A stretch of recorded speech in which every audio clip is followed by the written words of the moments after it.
बंदी छोड़ दयाल जी और तुम लग हमारी दौड़, जैसे कागज जहाज का अब दिखता नहीं और ठोर।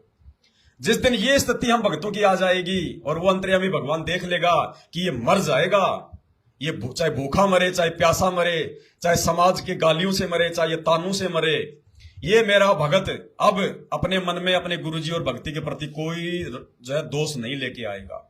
ये अपने गुरुजी को छोड़ के नहीं जा सकता, भले इसके चाहे प्राण निकल जाए। उस समय गुरुजी भगत का हाथ पकड़ता है, अपने शरण में लेता है। उस स्थिति को कहते हैं पतिव्रता पद की स्थिति।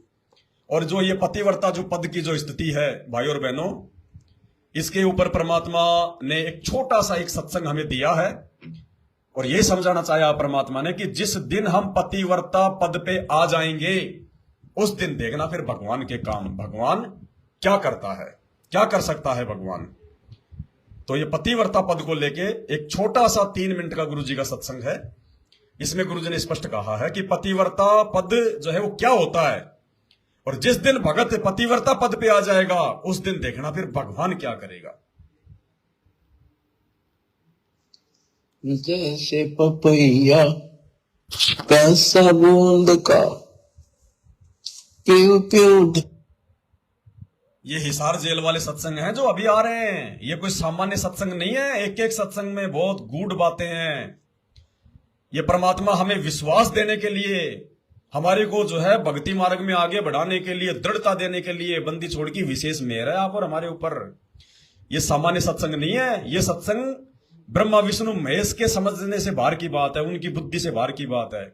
सतलोक आश्रम मैनेजमेंट हरियाणा उनके पीछे आंख बंद करके चल रही संगत के दिलो दिमाग से बाहर की बात है। वो नहीं समझ सकते इन बातों को, केवल सत्सेवक समझ सकते हैं। क्या कह रहे परमात्मा?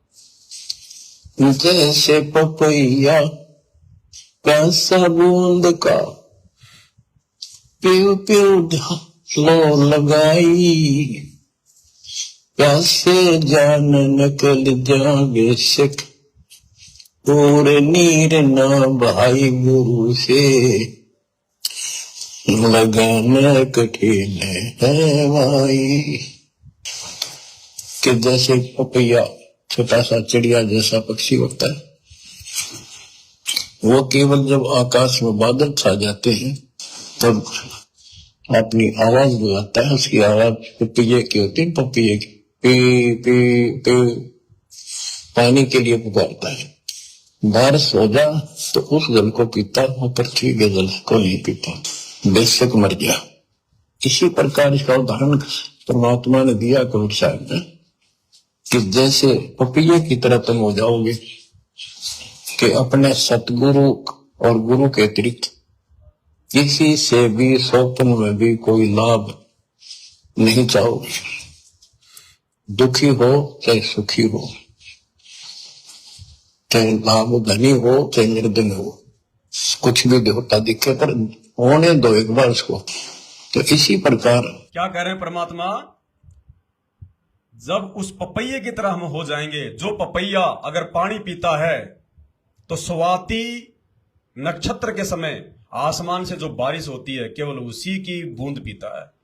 वो धरती का पानी नहीं पीता, भले प्यास के मारे उसके प्राण निकल जाएं। तो फिर गुरुजी ने क्या बताया कि तुम्हें उस पपैये की तरह होना पड़ेगा।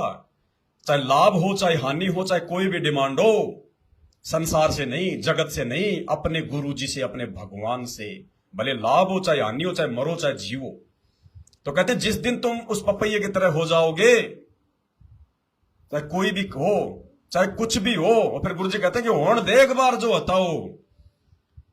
अगर मौत आ रही है तो आन तो दे तू उसको एक बार। परमात्मा कहते हैं अपने भगत करा एक बार आन तो दे उस मौत को, जरा देखे तो सही वो क्या चीज है। कोई संकट कोई परेशानी आ रही है तो गुरुजी करे उसको आन तो दे एक बार, आन तो दे। वो कौन से खेत की मूड़ी है एक बार, तुम पहले डर जाते हो। क्या कह रहे परमात्मा? ध्यान से सुनो कि होने दे एक बार जो होता हो। दास गुलाम नौकर हूं मैं उसका। अब जैसे माँ बाप बच्चों के नौकर होते हैं, इससे तो मर गया। इसी प्रकार इसका उदाहरण परमात्मा ने दिया कबीर साहब ने कि जैसे पपैये की तरह तुम हो जाओगे कि अपने सतगुरु और गुरु के अतिरिक्त किसी से भी स्वप्न में भी कोई लाभ नहीं चाहोगे।